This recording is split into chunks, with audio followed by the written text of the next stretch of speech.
Hi, good evening to all. Today's topic is all about to discuss the various steps involved in decision making. So, first of all, we look at the meaning of a decision making. Decision making refers to the process of identifying and choosing the best course of action among various alternatives to achieve organizational goals and objectives. In order to achieve organizational goals and objectives, we need to now choose the best course of action from the various alternatives. For that purpose, we have to process the decision making process. Steps are as follows. The first step, identifying the problem or opportunity. The decision making process begins with recognizing a problem that needs to be addressed or an opportunity that can be exploited. This might result from changes in the external environment, internal issues, or simply the pursuit of organizational goals. In the decision making process, the first step begins identifying the problem and that identifying the problem that has to be addressed. The opportunity can be used effectively. It includes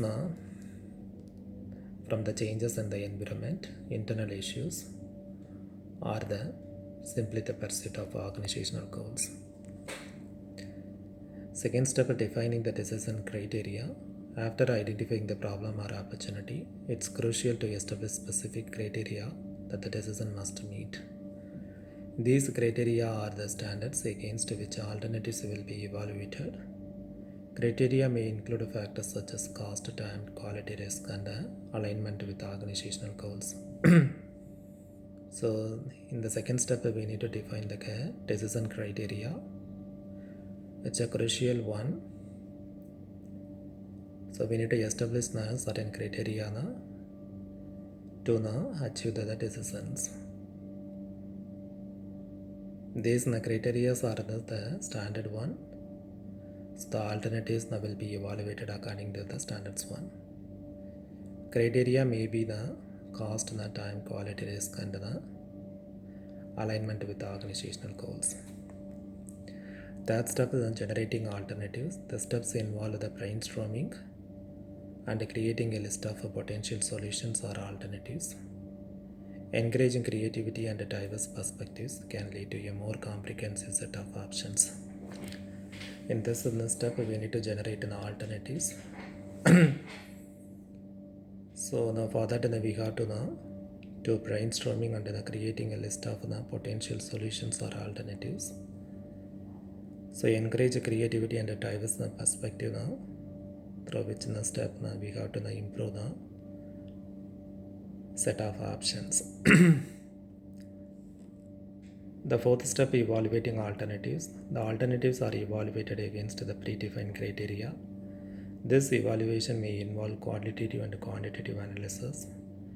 Tools like a cost-benefit analysis, SWOT analysis, or a decision matrix can be used to assess the pros and cons of each alternative.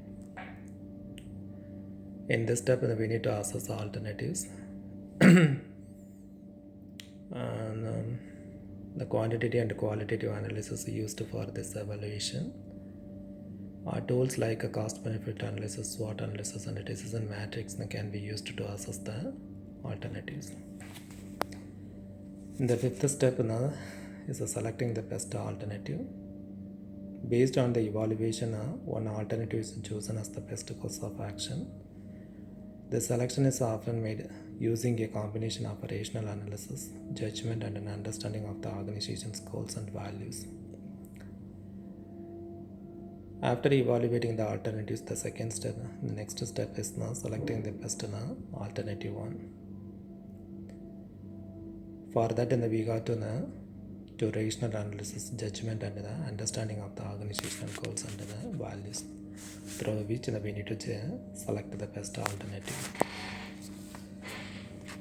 The sixth step is talking about implementing the decision. Once the decision is made, it must be put into action. This step involves the detailed planning, resource allocation, and coordination of activities to ensure that the decision is executed efficiently. In this step, we need to implement the decision. after the decision is made, it comes into the action. For that we need to plan detailed, and we need to collect the resource allocation and coordination of activities. After that we got to ensure that the decision is executed efficiently. Next step is the monitoring and the feedback. Continuous monitoring of the decisions processes is essential. Feedback mechanisms should be in place to track results and identify any deviations from the expected outcomes. Regular the progress reports and the key informs indicators can be helpful. So then the decision making process need to the continuous monitor, and the feedback mechanism should be there in place to track the results and identify any deviations that we found in the decision making process, and finally we got to achieve the expected outcomes.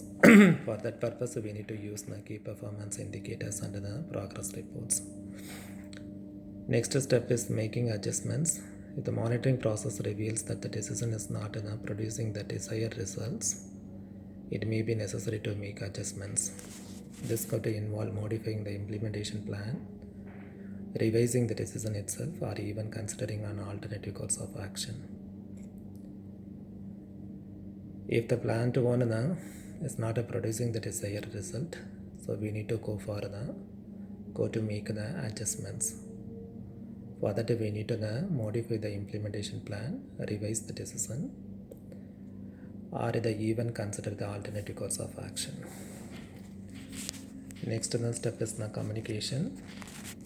Effective communication is crucial at all stages of the decision making process. Managers should ensure that all stakeholders are informed about the decision, the rationale behind it, and the expected outcomes. Open and transparent communication can help build support for the decision. In this step, we need to communicate our decision making process to the shareholders now. So for that, the rationale behind it and the expected outcomes need to communicate through the stakeholders. It should be done by the managers. Open and transparent communication can help field support for the decision. Communication should be an open and transparent one.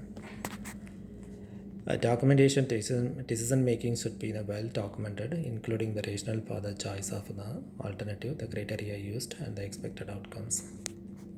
Documentation serves as a reference for future decisions and can help in accountability and learning from past decisions. Whatever we collect in decision making process, we have to be documented. So for that we got to use the rational thinking, rational for the choice of the alternative. Whatever the criteria used it should be documented, and the expected outcomes as well. This documentation serves as a reference for the future decisions, so that it will help our future decisions and that can help in accountability and learning from past decisions. Through learning from past decisions, we have to select the best decisions. We can choose the best best decision. Thank you. So we will see you again with another session. Until then, stay tuned and stay blessed. Bye.